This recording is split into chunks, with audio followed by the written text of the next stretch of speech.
Sure, everybody wants to know about Victor. Any updates? He's on the active list tonight. I guess that's an update for you. But we got to put 2 people off, which are Devin and Kyle. Makes sense. Do You have a minute. Do you expect him to play tonight? He's on the active list. Do you have a minutes restriction with him? I mean, obviously, you've seen him practice and whether he can go, you know how long he can go. Will you watch him closely? When he does return to the court, it'll be probably over 6. It's over 6 weeks, right? And since he's, that's a long time not playing in a real game. So when he does get back on the floor, I'll have to be smart about his minutes and just his overall feel for the game. When he does get back on the court, how tough will it be to manage Evans' minutes, considering how well he's played in Victor's absence?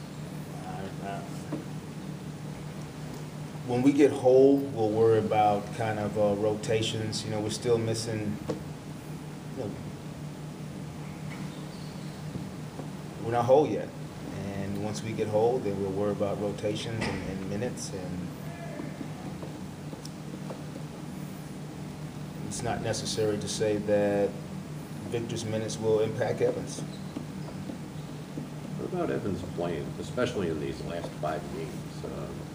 There were signs even before that he was becoming more aggressive, but the way that he's played, especially Wednesday night up in New York, is there anything in particular that stands out as what he's improved?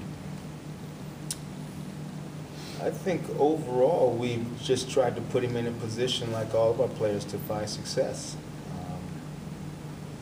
It's very early in the season right now. As a coach-player relationship, he's still learning me as I am learning what things he can do.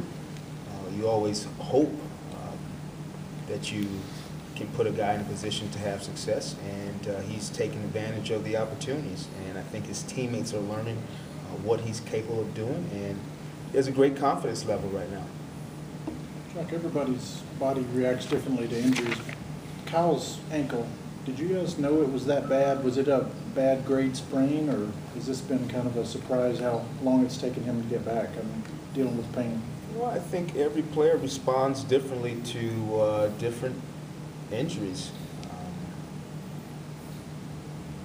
And for Kyle, I always talk about a guy needs to feel comfortable when he returns to the floor, and that's an individual basis. And I think we've stressed that since day one, and we'll continue to be proactive in putting guys back on the floor when they feel comfortable, because they're the ones that have to perform, and he just was not feeling comfortable with his ankle. So we've taken another step of putting him in the walking boot and getting him off his feet, and hopefully that lends towards him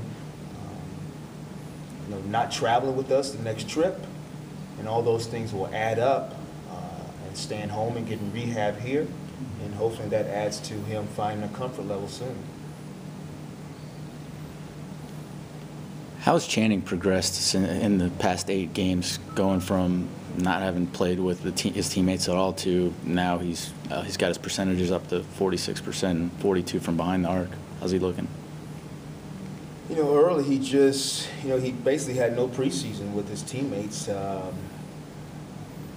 and I think it was pretty evident just passes that you saw throughout the course of the game, the way the defense played him. Our guys weren't accustomed to even seeing that, and now they're getting a little bit more comfort level. What could come out of, what situations come from him being on the floor. So we're far from a finished product, but we're better than we were 10 days ago. Jacque, when you can shoot 40% from the 3 as a team, I think there's only 3 teams in the league doing it, and you're one of them. How does that make you a more dangerous offense? I mean, that creates more driving lanes. It stretches the floor, right? Anytime you can make shots, yeah, that's a great equalizer. Helps you on both ends of the floor. Overall, our offensive rating would be better if we shot more of those and kept that percentage. So if you can work that detail out, then I'll work on that. I'm all for it. So you'd like to shoot more? If we, Open. like we're 6 for Open. 12 again, like in New York, I'll take 50% from 3, yeah. Mhm. If we were 20 for 40 tonight, You'd take that. I'd take it. You'd take that, but Controlling the points in the paint, what's the key to your success there, the winning that battle in the paint? How important is that? Well, there are a few things. You know, a point in the paint can come from us turning the basketball over, a 3-on-2 break, and they lay it in. That's the point in the paint. So by taking care of the basketball, hopefully you eliminate those. The ones that have hurt us and we really want to stay away from is good defense, shot goes up, they get a second chance. Okay, so those are the ones that we definitely can take care of.